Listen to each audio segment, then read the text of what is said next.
Morning, everybody.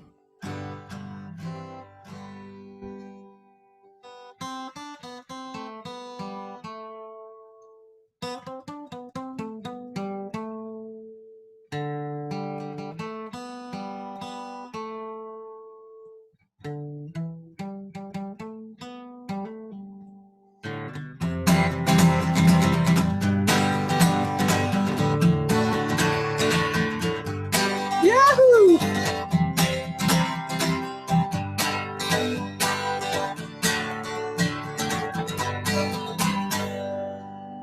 How you doing this morning? Hope you enjoyed your 420 yesterday. I know me and the wifey enjoyed it. We like to, sit around and have some Kraft macaroni and cheese. Don't you just hate it when people your parents' age kind of co-opt your cool holidays?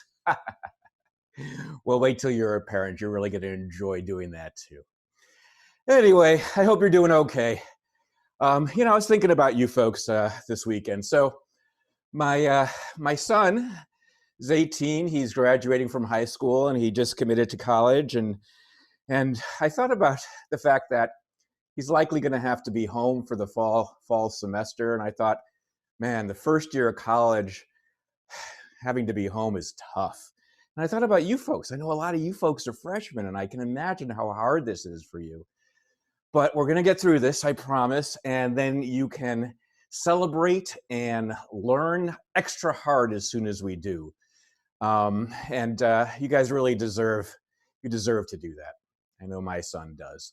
He also, of course, is going to be missing his senior high school graduation, and we're trying to all figure out a way to let them celebrate. And it's tough. We might end up having to go to a drive-in movie theater and all parking there and showing videos up on the screen and all honking as we, for applause. So we'll figure out something because, boy, I know he worked really hard. All his friends worked hard. I'm sure you folks all worked hard. And you guys don't deserve to have to deal with your first year in college like this. And certainly I know he doesn't. So we'll try to make the best of it. Anyway, okay, just a couple of kind of cranky things before we get started on today's material. Hold on just a second. Let me pin. There we go.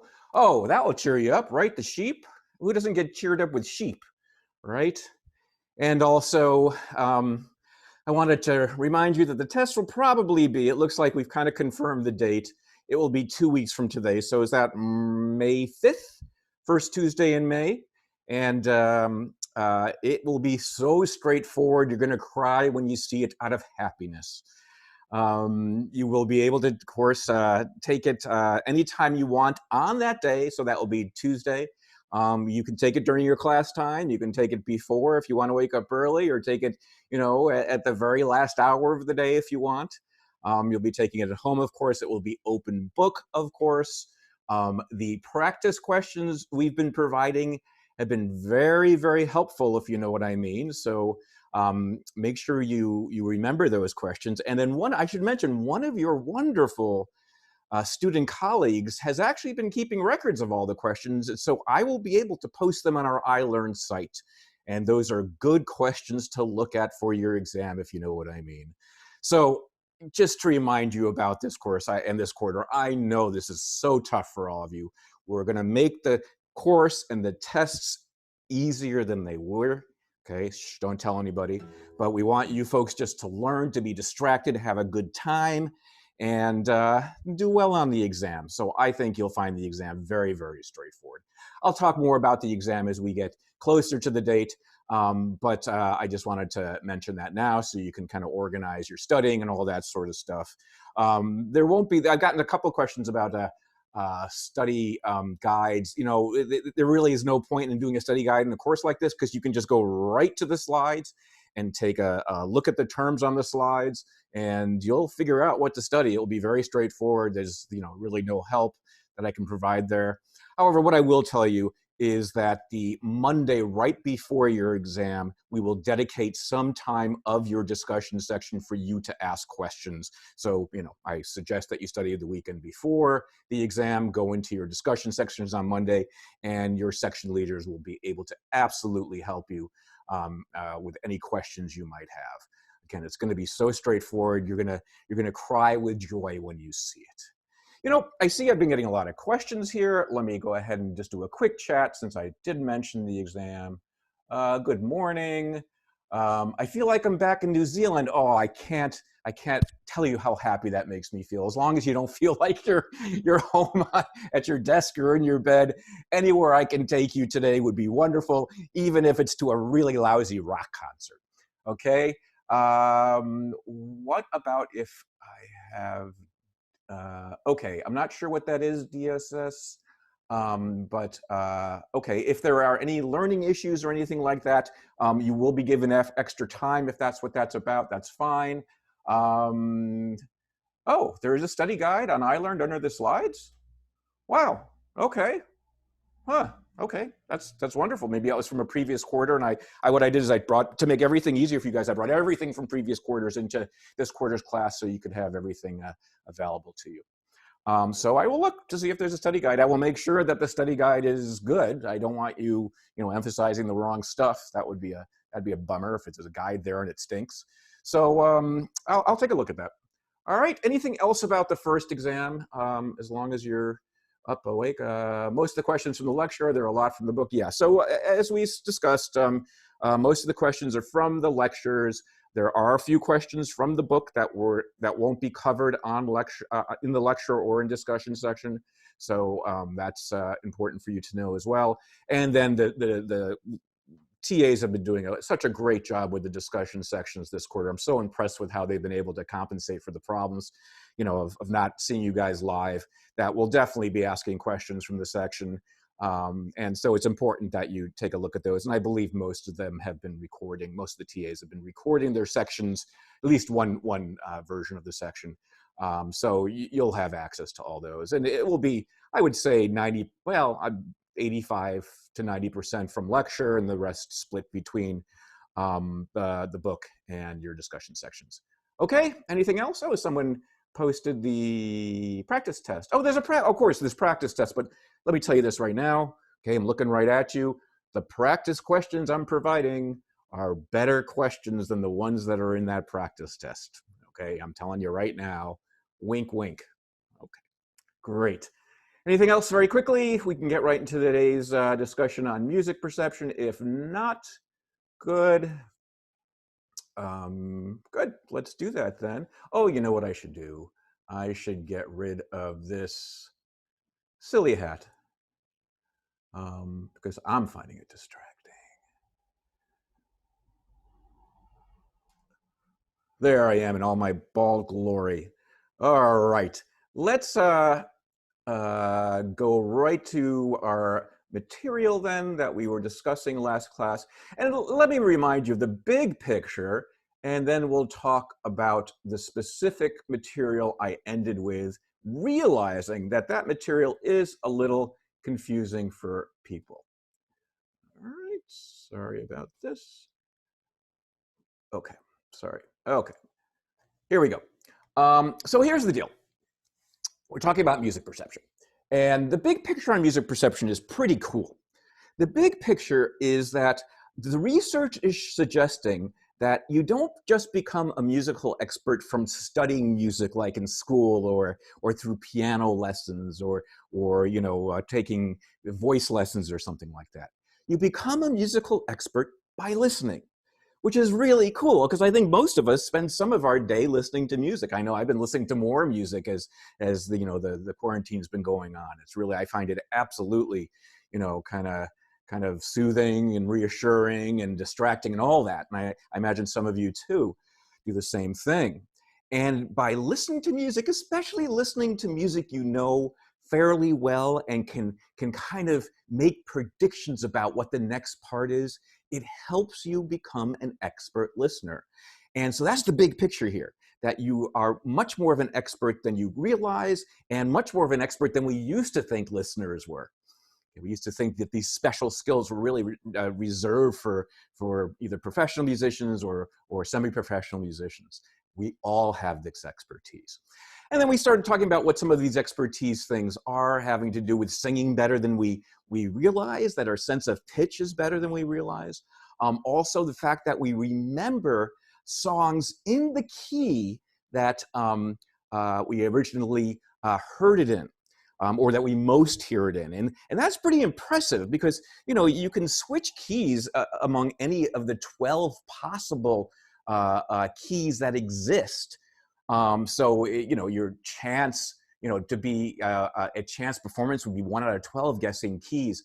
But you're usually very good at determining what key a song that you've heard over and over again is actually in within a couple of semitones. Again, semitones are just going up what we call the chromatic scale. Each of those are semitones.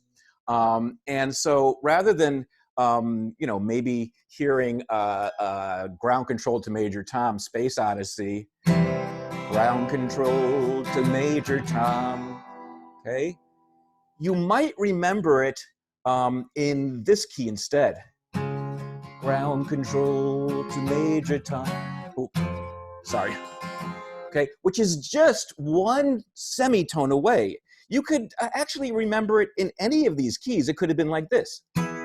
Ground Control to Major Tom. Okay, but that's way off the key. Instead, your sense of key, your sense of pitch is very close to where you originally heard the recording. Okay, and that's what we ended up talking about at the very end. This idea that we kind of bring along the specific kind of detail of the information when we remember a melody, when we remember a song, is something very interesting to psychologists in general, because it suggests that our memories of, you know, kind of categories of things, whether it's songs or voices or speech or chairs, actually contain something about the specific information that was included when we learned that thing. So here's a good example. So my kids, I remember when they were learning words at first, you know, like they say, Daddy, so they're sitting in back, right? So they must have been, I don't know, 3, 4, something like that. They go, no, younger than that if they're sitting in back in a high chair, right? I mean, in a car seat. Okay, say 3. And they go, Daddy, I learned a new word today. That's my imitation of kids. The word is, oh, no. I heard a word today. The word is politics. What's that mean? And we'd be driving around. I say, oh, well, politics is hard to explain. And I talk about, you know, political parties and things like that. And, you know, we'd be driving down, you know, out of our neighborhood to go into the town near where we live in. And, you know, I explain it to them. You go, okay. Who knows if they understood it? But here's the interesting thing. So now you would think that they have learned a general category. They learned an idea, politics. They learned a word, politics. And that is now something that, you know, is kind of general to every time they hear the word politics. It has nothing to do with the time they learned it, right? But what I found, and I think a lot of parents find this, is that the next time they use that word politics may in fact be exactly in the neighborhood location where they learned it. So what does that mean? It means that when they learned the concept, the specific context where they learned it was included with their memory. Okay? When you hear a song over and over again, the specific context of the key is something that comes along with the memory. Okay? When you look at a chair and say that's a chair, you recognize it as a chair. We used to think that you're just looking at the general things about chairs, okay? The seat, the posts that hold up the seat, whatever, that have nothing to do with the specific color or the upholstery or anything. But as it turns out, it does. So let's talk about learning words. Say you go through a word list in an experiment. You know, you're sitting in a computer and you see one word after the next, and your job is going to be to memorize those words and try to recall them or recognize them later on as best as possible. And then you say you spend about 20 minutes doing that. You take a little rest. They distract you with a song. Wouldn't that be great if all distraction tasks were that happy? Okay. And then they ask you to recognize those words. And what they'll do is they'll present a whole bunch of words, some of which you've seen and some of which you won't. And they're simple words like tennis and plate and table and stuff like that. Shouldn't be hard. And you do pretty well, but guess what? If you see those words in the same font, in the same, character, the letters are in the same character style as when you learn those words, you'd remember the words better. You would think, okay, I'm memorizing the words table, chair, tennis, apple, all these words. These are just ideas, words you're memorizing. But you're also bringing along the specific information, in this case, the font. And that's what this part of the slide is talking about. Episodic memories, that even when we're learning something general, like a concept, like a word, we actually do bring together with it some of the details of the episode in which we learn that information. My kids remembering politics when they drive by the same part of the neighborhood where they learned it. You being able to remember a list of words if it's the same font. You understand what I mean by font, that the letters on the slide you're looking at right now have a specific font. If in fact it's the same font or even the same color, you'll remember those words better for some weird reason. So when we used to think that general memory kind of got rid of all that specific stuff, as it turns out it doesn't. We carry that along too, and that's exactly what's going on with musical keys. You would think that, when we learn the Simpsons theme, when we learn Space Odyssey, the David Bowie song, we just learn the melody, we learn, how the chords change, but we don't actually remember it in the very specific key in which we learned it, but we actually do. And that's what all this is about. The other example, I'm looking at the slide now, is a talker's voice. Imagine now the experiment that I just discussed isn't presenting words through a screen. You're not reading words on a screen, but instead, there's nothing on the screen. You have headphones on and you're listening to the words. So you hear my voice say tennis. You hear my voice say plate, apple.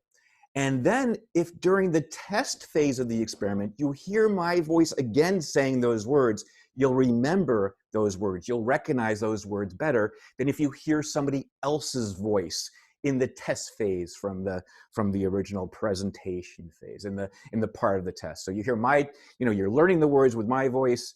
And then if you're in a group of subjects that then listens to words that some of which are new, some of which are old, in my voice, you'll remember the old words better than if you first learn the words with my voice, but then listen during test from a voice that was different from mine. It's just kind of like a voice example of the change in font from study to test. Okay, make sense? Good.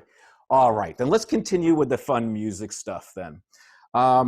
So, musical intervals. And now we're going to go talk again about things that that you probably didn't know you were able to do as a non-trained musician, but as a musical listener. Okay, and here's the thing. We used to think, okay, so music is really based on intervals. So, ground control to major tom, it goes from here to here. Oh, I got to figure out the melody very quickly. Okay, so those are very, very simple intervals. It's going up, if you care if you're keeping score at home, it goes up 2 semitones, ground control to major, back to the original note, and down a half step or a semitone. Okay. So musical intervals are what make up melodies. They make up chords. They make up the music that we can recognize and that we enjoy. And here's the thing. Before I said that this was, a whole step, or, for those of you that might recognize the term, a major second, and then a half step down, or a major seventh. Don't worry about that. Some of you knew that nomenclature if you studied music, but even if you have never studied music, you can recognize these intervals. And that's what this is saying. I'm trying to control the slides and play guitar. you implicitly know these things, even without training. Because you've heard these things all your life, and you just never gave them names. So I'm going to teach you a few right now, and I'm going to show you that you can recognize them just with very, very little introduction to how these things work. So for example, the first one I'm going to teach you is this. Here, let's do it in a higher key. This interval right here, that has a name. It's called an octave. Octave. Here, let me get the term for you. O-C-T-A-V-E-S, octaves. And really what it's doing when you do that is you're going up to the end of the scale. But if you ever want to recognize an octave, it's a very simple thing because you can do it based on a song we all know well.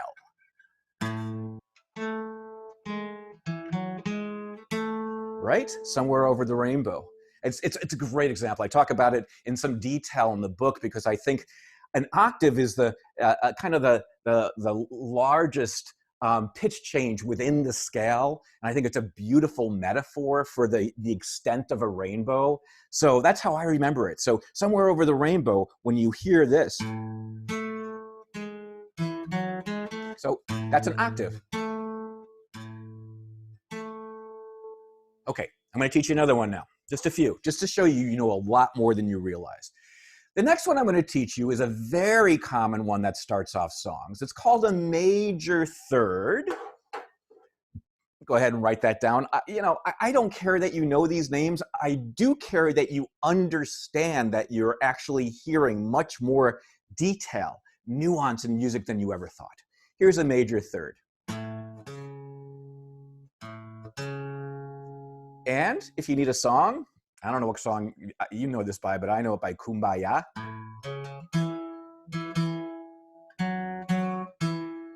Okay, everybody. You guys know that song? It's such a simple melody, and it's very easy to sing when you're a kid. I think my kids sang it at preschool, to get them sleepy and never worked. That's a major third. The beginning of Kumbaya is a major third. Okay, so that's a major third. Let me remind you of the octave.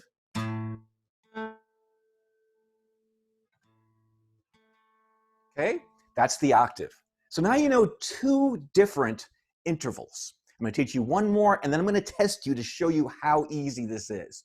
The next one is what's called a minor third.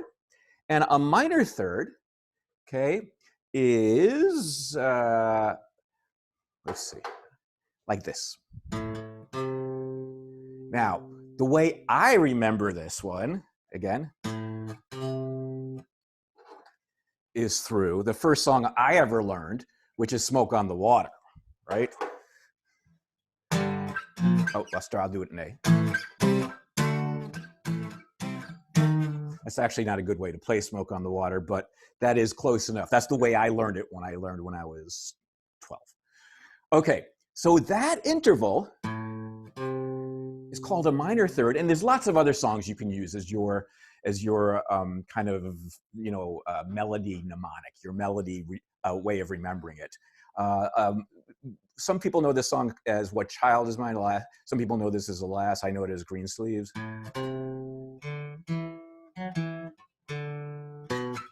You know that song? I don't know how you'll know it, depending on your background. You might have sung this in church or something like that. Again.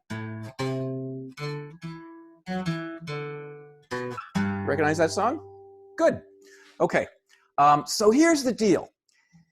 You can remember this. You can remember these intervals by referring to these songs. So let me teach them to you one more time. Here's your octave. Right? What's that? Somewhere Over the Rainbow, right? And here's your major third.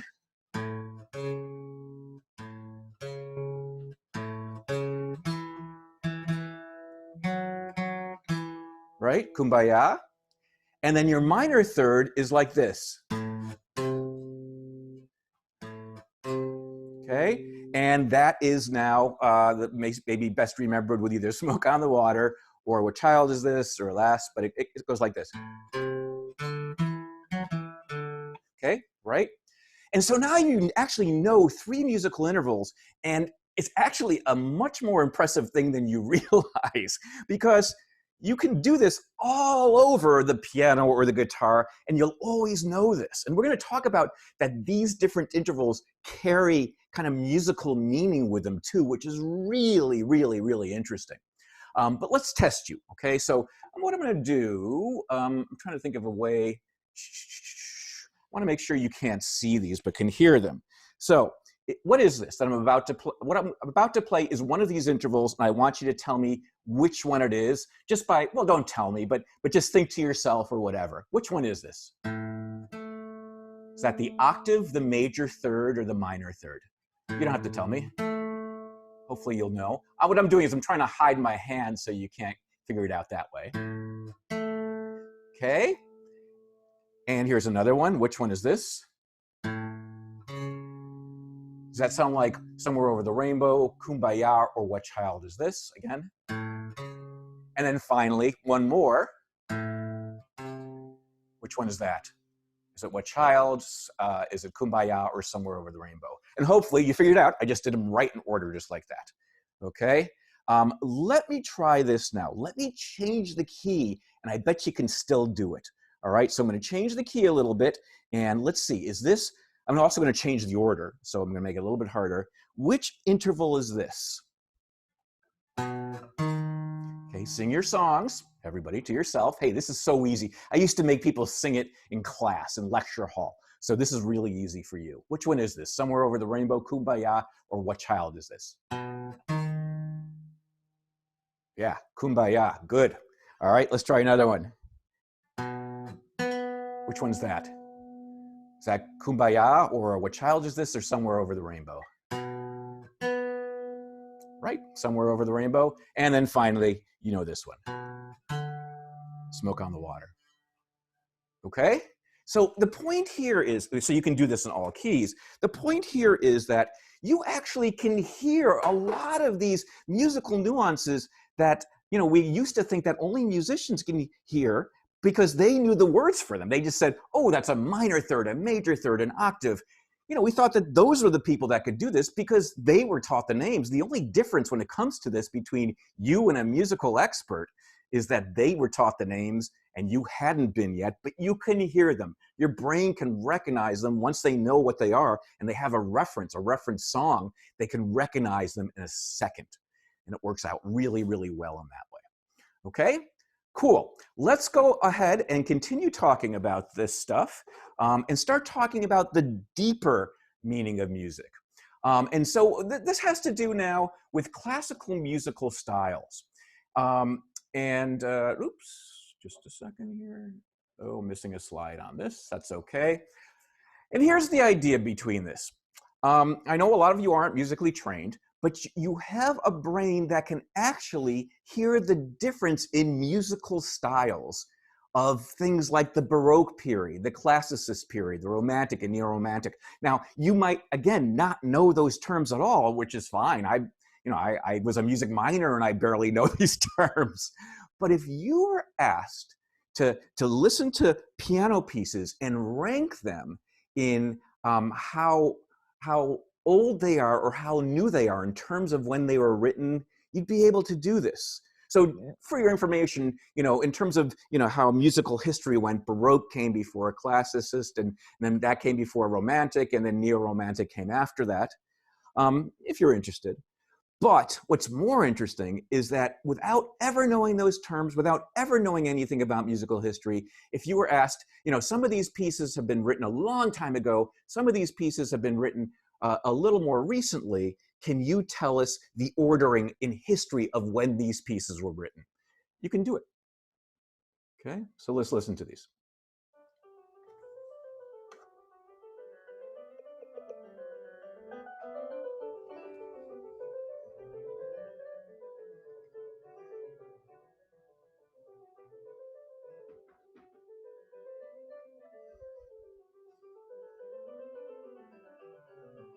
Okay, that's a good one. Now listen to another one.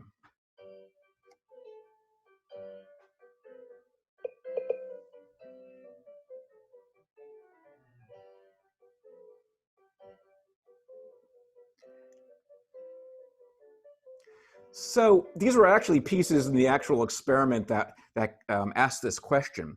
And you would be asked, between these two pieces, do you know which is the newer one, which is the older one? And people could do this pretty well, but you'll see it gets much easier as we go on. As it turns out, the first one you heard was the oldest piece. It was the Baroque. The second one you heard was the Classicist. But listen to this one.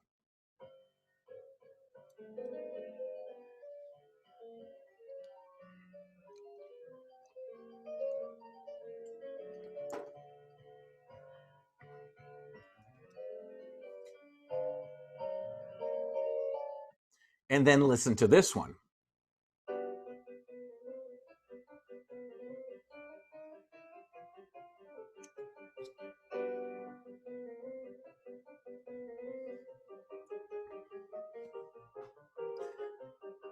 And without knowing any music, I think this is especially easy. Which one is more recent? Is it this one? Or is it this one? Oops, sorry. Shoot, I didn't mean to put that up here.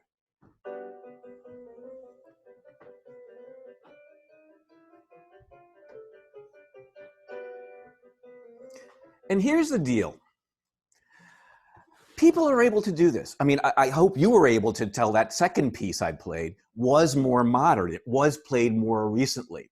And people are able to do this. They're able to rate the similarity in the pairs of pieces of music, and in doing so actually kind of show that they have a sensitivity to historical ordering. How are they able to do this? Well, I think people, even as not expert listeners, I mean, I'm not an expert classical music listener, but I think I could do this fairly easily. And the reason is because I have a sense that as history went on with music, music became kind of more flexible in a way. It became less kind of regimented, so that the newer pieces kind of have a different type of kind of harmony, maybe a little bit stranger sounding, and the rhythm is not as consistent with the older pieces.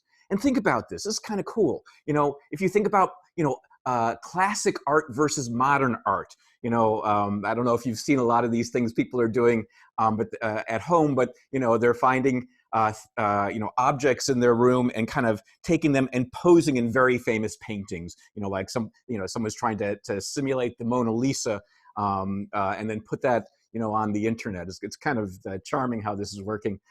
And if you look at these things, you'll see that, like the Mona Lisa is a classic painting versus a Picasso, which is some, weird stuff. You'll say, oh, Picasso is definitely a more recent painting than Da Vinci's Mona Lisa. You know this. You can kind of tell that constraints kind of fall away as we go through artistic history. That not only happens in art, it happens in music. And you kind of know this even if you're not a musical student. Okay, this is something everybody can do at better than chance levels. And Western non-musicians do as well as musicians on these sorts of experiments. So when it comes to, saying the similarity in the pieces and the ordering, it doesn't matter if you've had that musical training. Your musical brain has a sense of these things, which is really cool.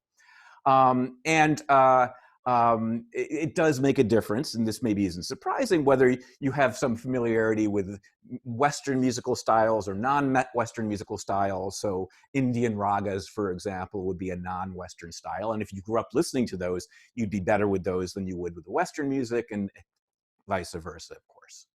However, I should mention that this is also something that you don't need to have a kind of rational brain to actually do, because it's been shown that fish can do this as well, okay? Meaning that fish can be trained to tell you which two musical pieces are more similar. And what they will tell you by pushing a little fish button, I guess, in a fish tank, a little goldfish fish tank, and it has a little button on it. They'll push a button when the two musical pieces to them seem similar. and not do it when they seem different. And they will essentially tell you, I guess, by their fish minds, their fish brains, that these two pieces fit within, say, Baroque, and these two pieces don't. One fits in Baroque, one fits in Neo-Romantic. They're not telling you that stuff, but they're actually able to tell you something about similarity. And that's because it likely has to do with the tempo. That seems like one of the most obvious things that change over the history of music, is that older music, Bach, Baroque music, is much more strict with tempo than much newer music. And that's something that we've known for a very, very long time. And so it's not something that is just specific to musicians. It's something that you can pick out and fish can pick out. You can go beyond that because you can detect the harmonies and things like that, fortunately, but you can do so without even having a formal musical background, which is very, very cool. Okay, let's take a tiny break here and see if there's any questions. All right. Yes. Oh, some great musical questions. Okay. Is episodic memory matching the details to the object? Yes. Matching the word to the person who's used it a lot. Right. Okay. So this is going back to episodic memory general questions. I think I maybe talked about this idea last time, that if you have a friend who overuses the term, or has a specific word that seems specific to them, then you might remember that term in their voice, kind of. And certainly, if you were able to hear that term in their voice, you'd probably recognize it faster than if you heard it in somebody else's voice. That's exactly what it was. Scarborough Fair, great song. Scarborough Fair, the melody I'm trying to.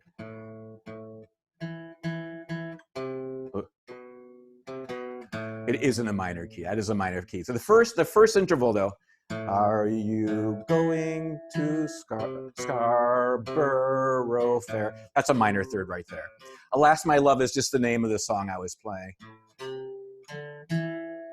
Alas, My Love. I don't know that version of the song, but I understand that that's a more popular way of recognizing that.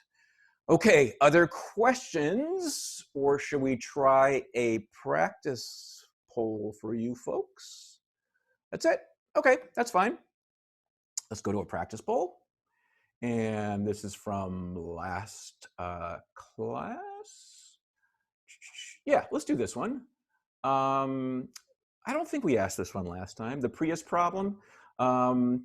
Somebody tell me on chat whether I asked this question or not, and then I'll launch the poll. Here it is. First, research on the Prius problem has shown that A, hybrid cars are significantly less audible than regular cars when moving at 5 miles an hour. B, regular cars are significantly less audible than hybrid cars when moving at 5 miles an hour. C, hybrid cars are significantly less audible than regular cars when moving at 40 miles an hour. And D, regular cars are significantly less audible than hybrid cars when moving in at 40 miles an hour. Okay, so here's the deal. That's a lot of words. It's going to be easier if you read this. And what I want to do, I guess this is not a question I asked last time, so I'll give you some time to answer this question, a full minute, and let's see if you guys get it right. Here we go.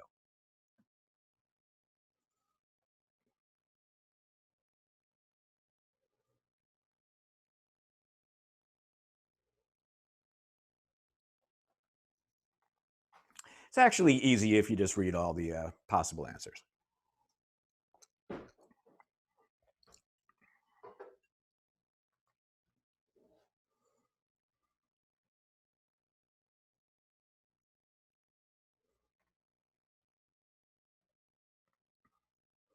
Give you another half minute.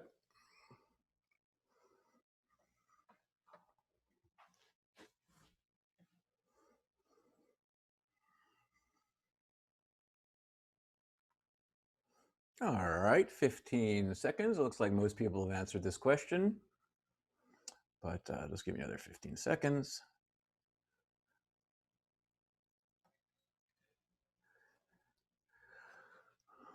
Okay, good. Most people got it right, but let's go ahead and talk about it. I will share the results with you and talk about the answer. So the correct answer actually is A. Hybrid cars are significantly less audible than regular cars when moving at 5 miles an hour. So that is the example I gave from the experiments we ran. And now, actually, I just got an email from somebody from the NHTSA, National Highway Transportation Association. They're now doing the same experiments we did, and I'm sure they'll find the same thing. It is 5 miles an hour where hybrid cars are less audible.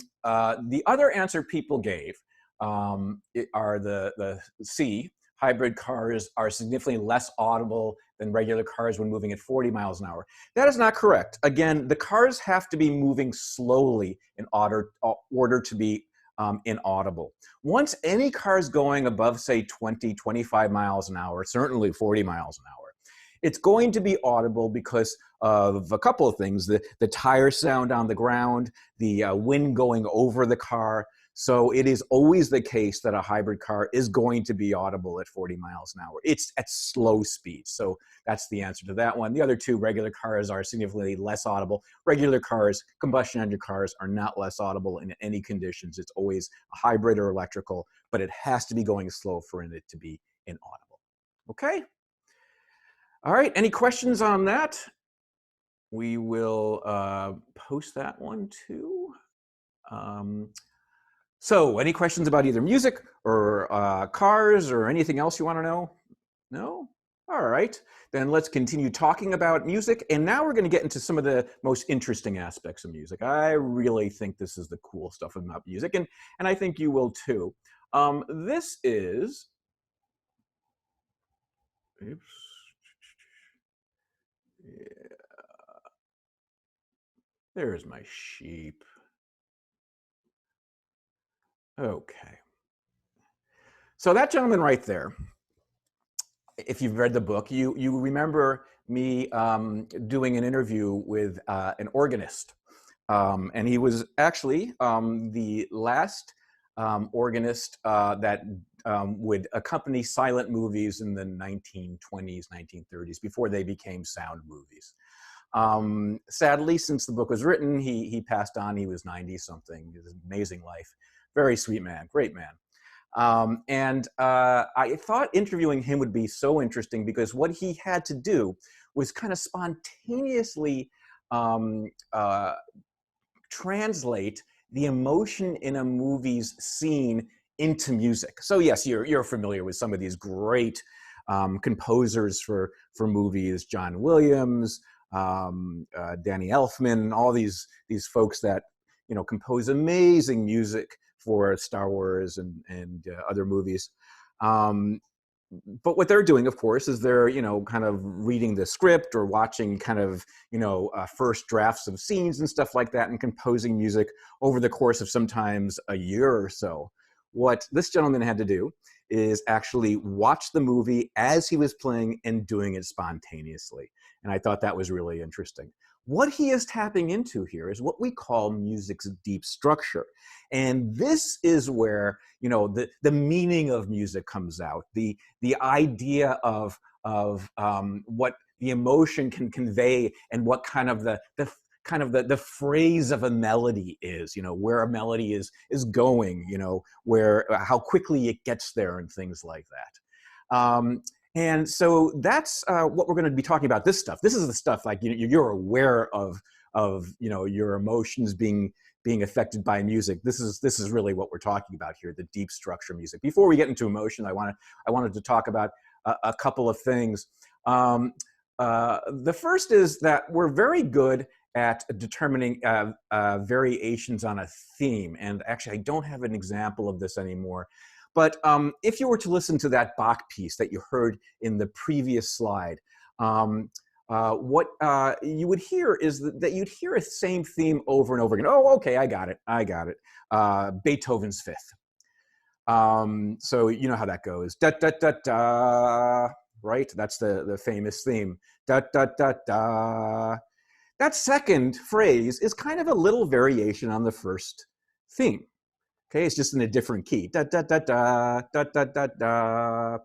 And then if you know the next part, it goes da da da da da da da da da da da. right? It goes like that.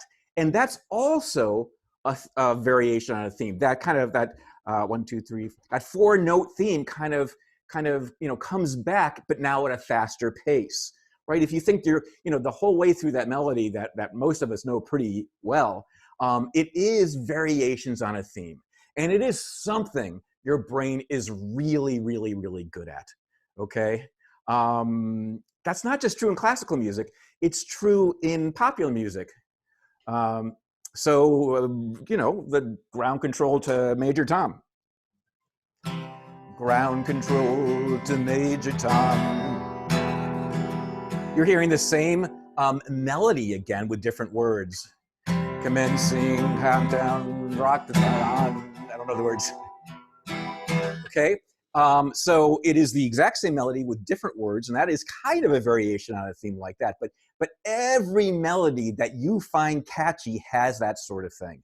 And you are very sensitive to that. If you were to listen to classical pieces, for example, you would be able to just listen to the second part of a classical piece and know what first part it went with, even if the keys were changed and everything. You're very, very good with that, okay? You're also good at knowing what's called musical resolution and where a melody is going. Okay, so let's go with one of the pieces that we learned before.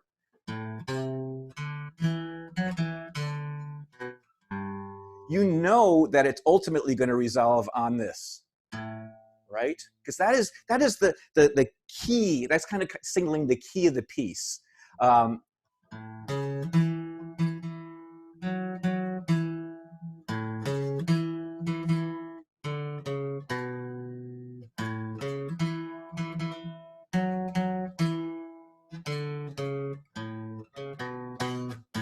You knew it was going to end there eventually. That's a resolution. And your brain is really, really good at that. If you just heard a piece, a tiny little piece of that melody, you would say, and you would ask, what note is it going to end on? Even if you try your best at singing and you're not perfect, you're going to be able to tell the experimenter exactly where that's going, which is really, really cool. But what I was really floored by was the following demonstration. So everything I just played was very, very simple melodies, classical passages and things like that, things that were very, very, familiar to our ears. But there is a type of music that is very unfamiliar to our ears, and it is this type of music. Oh, no. Oh, shoot, I can't play this. Oh, God. I'm going to have to simulate it. Oh, gosh, this is awful. Oh, boy, this whole slide's like this. Okay.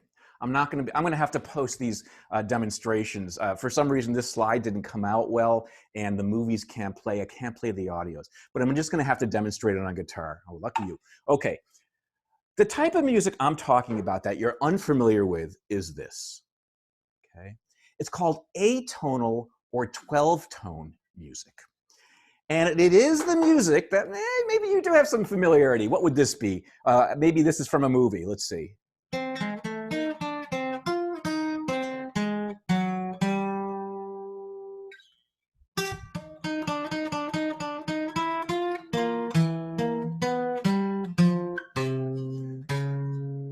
So this is atonal. It kind of violates all these little rules we were talking about before. Where you're kind of, it's very obvious where the melody is going. 12-tone atonal. Most of us don't like going to concerts where the music is like that.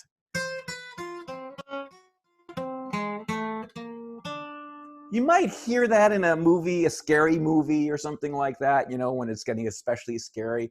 But beyond that, we don't typically think of ourselves as experts with 12-tone music by any means.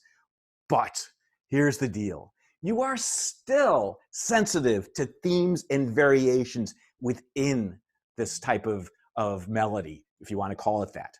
You can tell where it's going. You can tell that something is a theme versus a variation based on this type of music.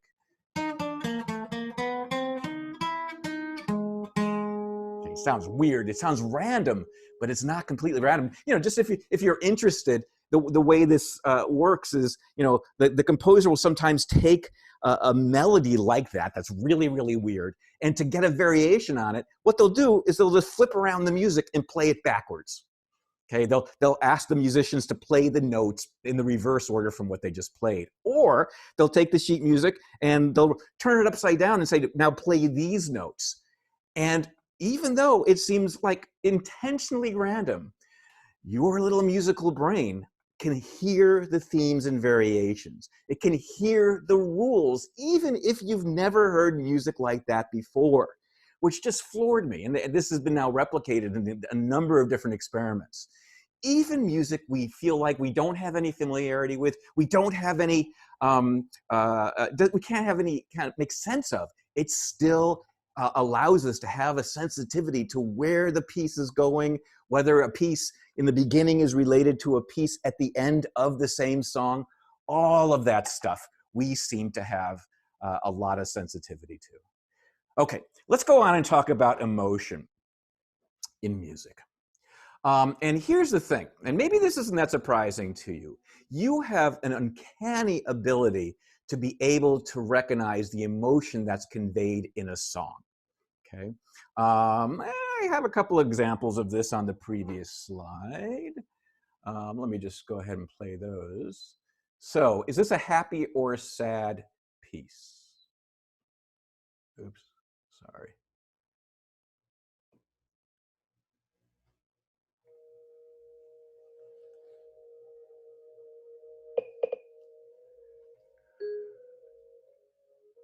Yep, that's not the one I want to play. Let me play this one.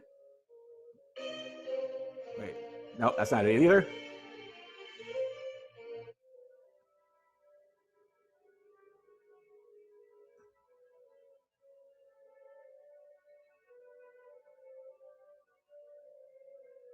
Most people would say that's a sad piece.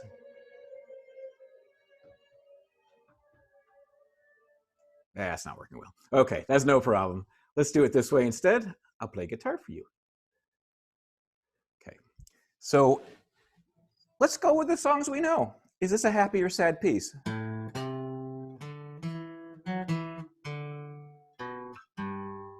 Okay, versus this. Which one's happier, the first one or the second one? I think you're going to say the second one sounds happier. Versus this.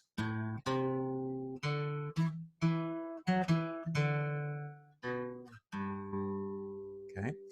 What's the difference in those pieces? Your favorite interval.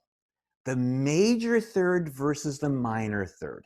And that is what distinguishes happy sounds from sad sounds for a lot of us. And it is something you've known all your life without having a name for it. Listen to this. Is that happier or sadder than this? Which one's happy, which one's sad? Is it the first one's happy? Or is the second one happier? Right? I think most of you would say the first one is happier, right? Well, that's the one that has the major third. That's the major third versus the other one.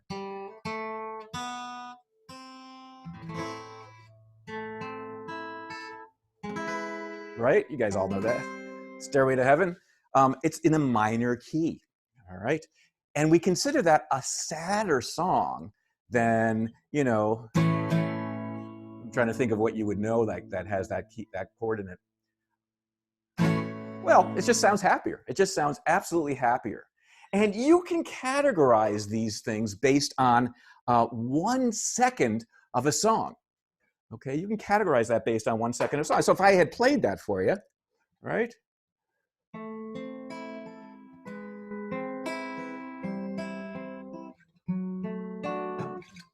It's been a long time since I played this. You would say that's a sad song, where this one,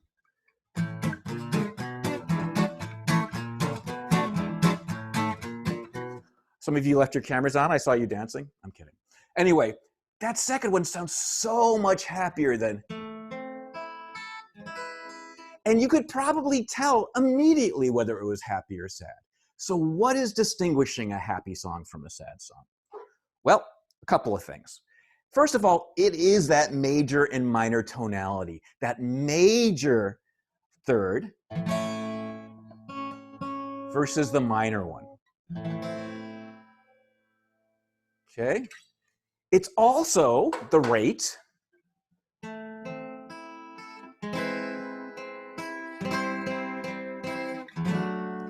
versus,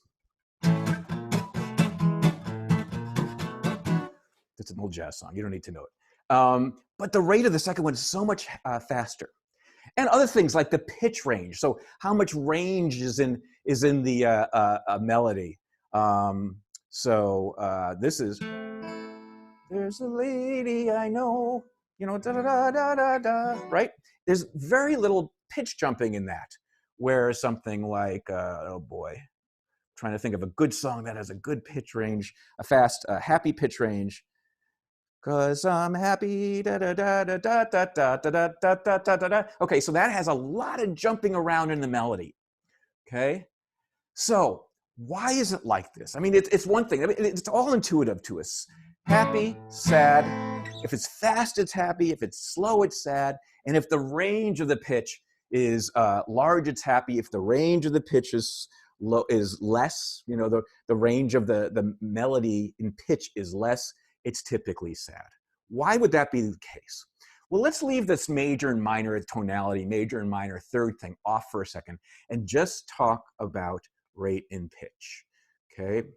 Because when I know I want to convey something serious, you know, about, you know, having to deal with what's going on right now, for example, my voice goes a little bit lower. I talk a little bit slower. My pitch range is actually very constrained versus I can't wait till we get to go out. I'm going to go to the beach. I've got plans to see my friends when we're finally out of here. I'm talking faster. I'm using a larger pitch range as I speak. So it could very well be that the reason why we associate faster music and greater pitch range with happier music has to do with vocal emotion.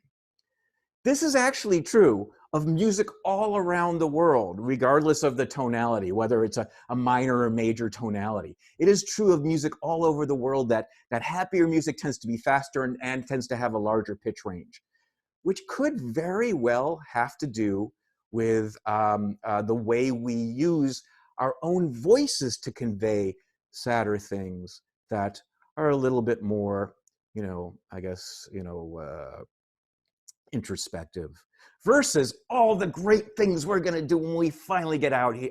I'm going to jam with my friends. I'm going to go to the market. I'm just going to sit in a coffee shop and watch people. You heard the difference in my pitch range right there.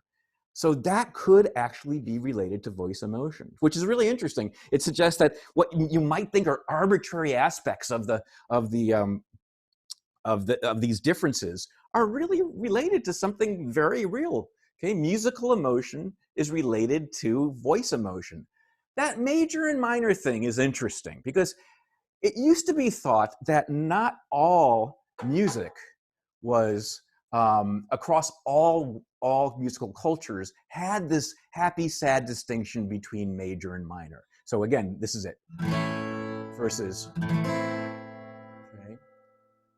So it could be that Indian music, okay, or certain types of other types of Asian music might not have that to convey happy or sad, where it so clearly does in Western music.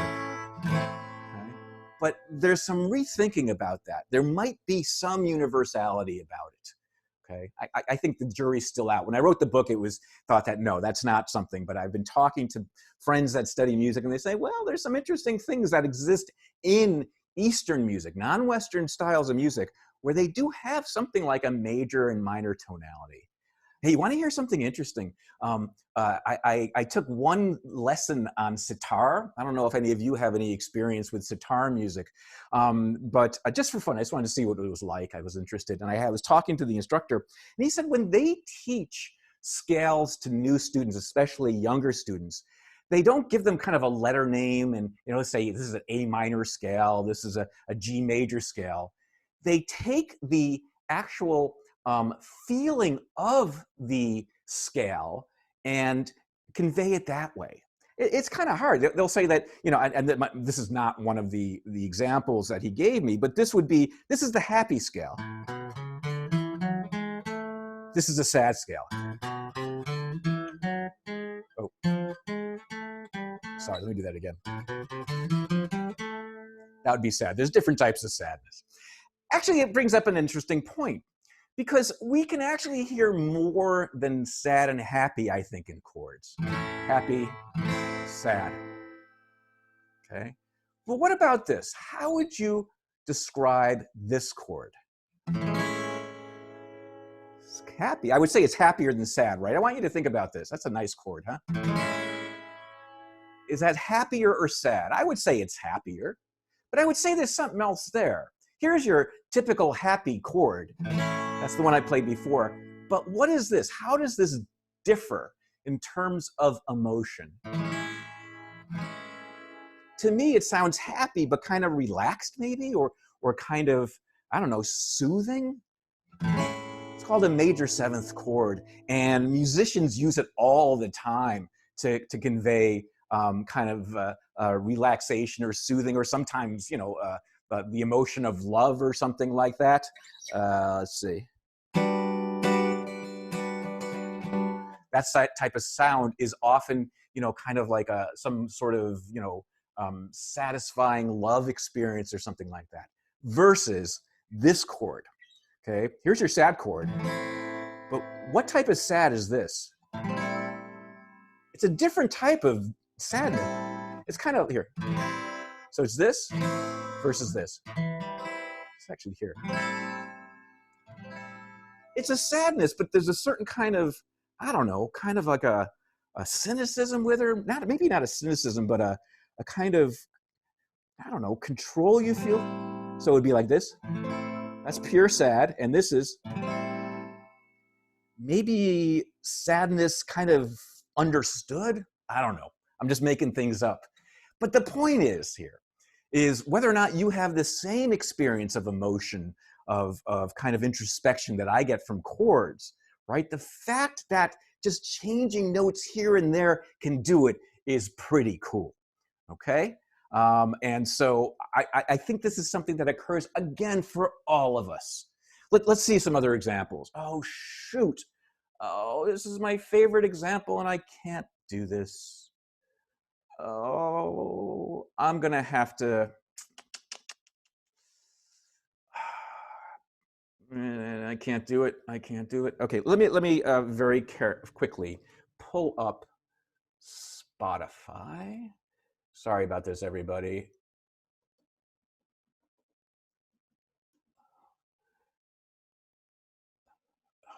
Shoot.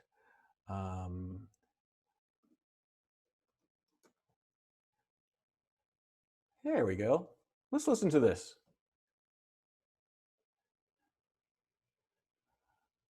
Can you hear this?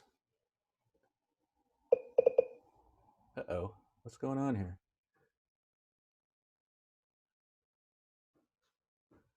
Oh, shoot. Okay, sorry, everybody. Just give me a second. All right, I'm going to play this version.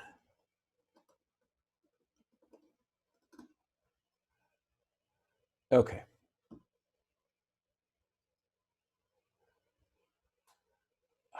Is it not working? Oh, shoot. Oh, my gosh. I apologize. Oh, man.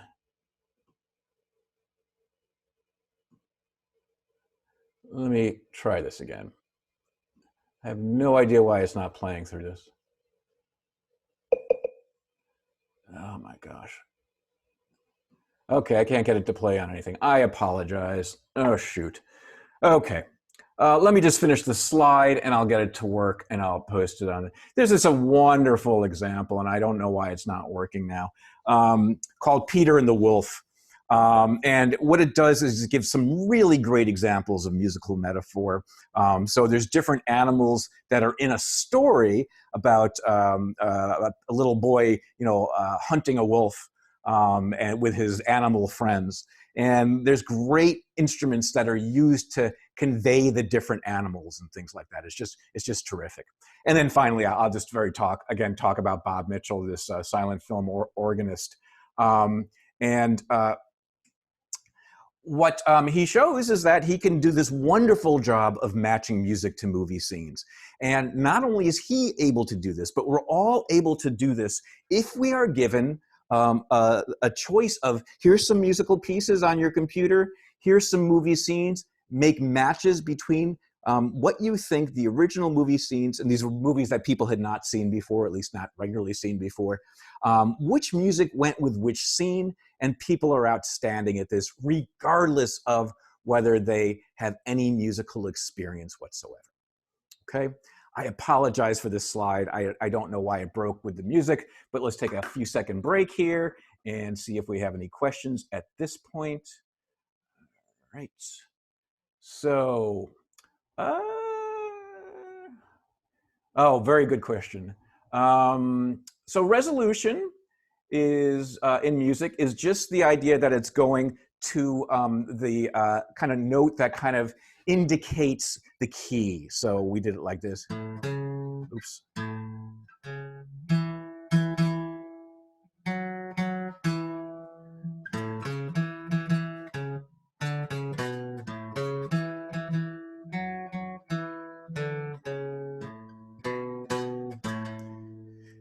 So you knew it was going there. You knew it was going to go. You knew it was going to go there, right? But what's interesting is you knew it was going to go there without any sort of kind of music theory at all. Someone asked, "Is it always to the lower note?" And it isn't. Sometimes a melody resolves to the top. So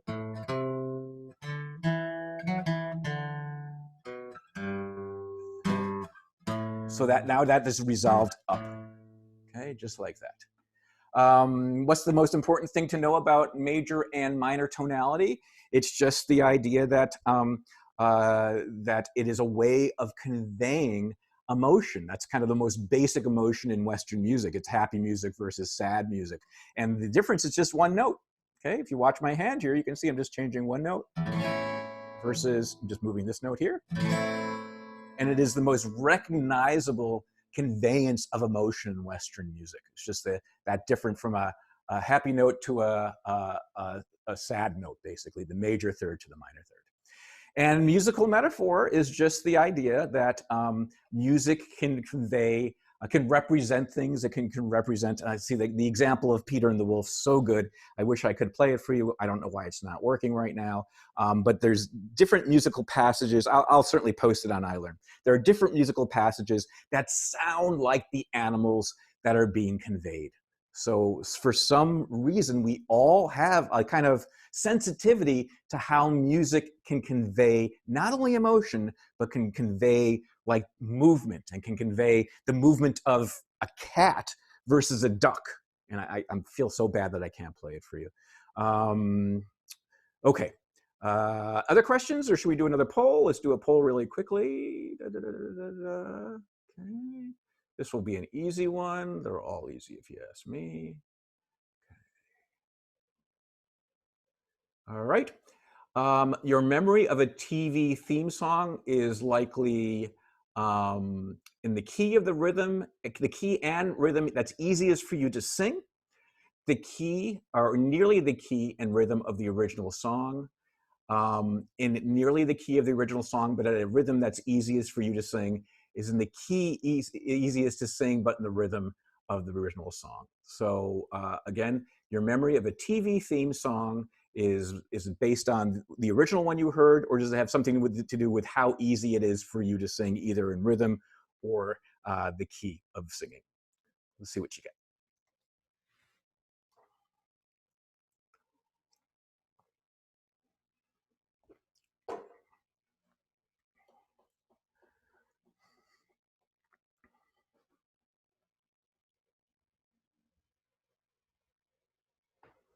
Doing great.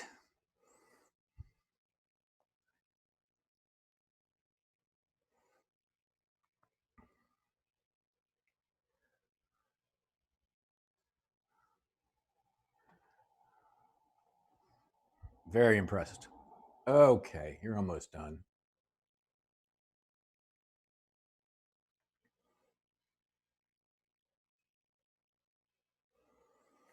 Okay, I'll stop it there. I think you'll see that you did pretty well.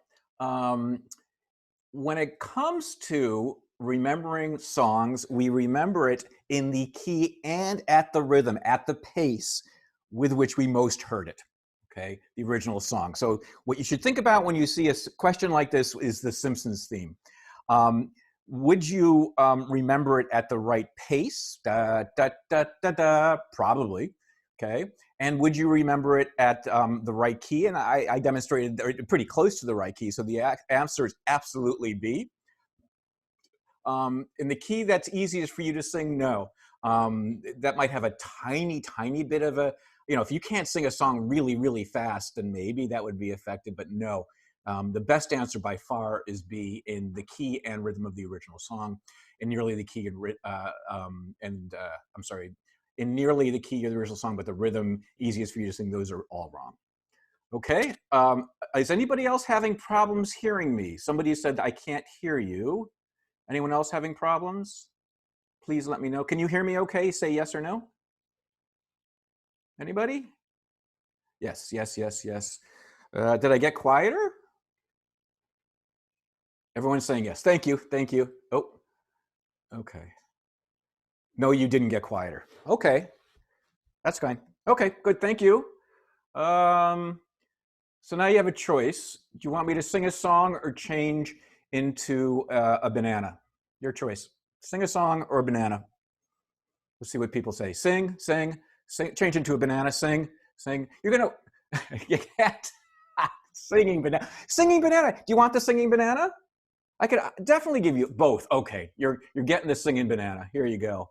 Because you're such a good class. Okay, let's do this quickly. Da, da, da, da. Singing banana. Good, good, good, good. There we go.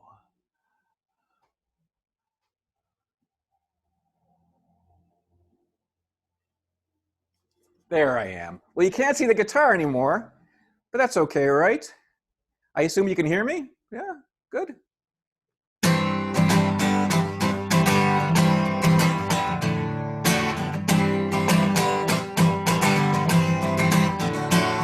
I went home to the waitress, just like I always do. How was I to know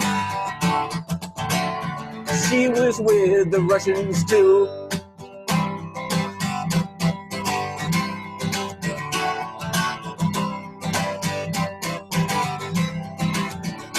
I was gambling in Havana. I took a little risk. Send lawyers, guns, and money. Dad, get me out of this.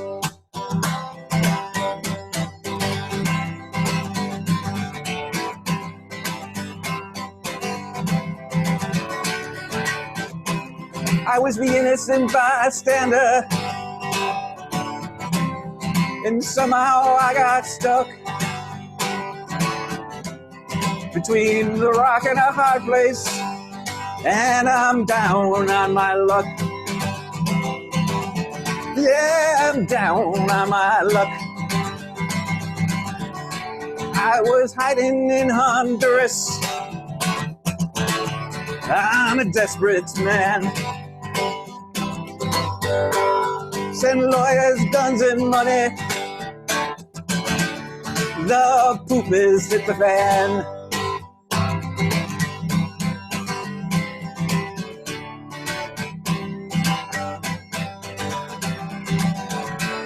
Send lawyers, guns, and money.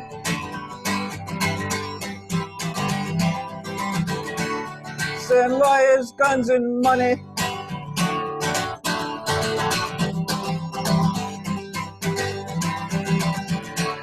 Send lawyers, guns, and money.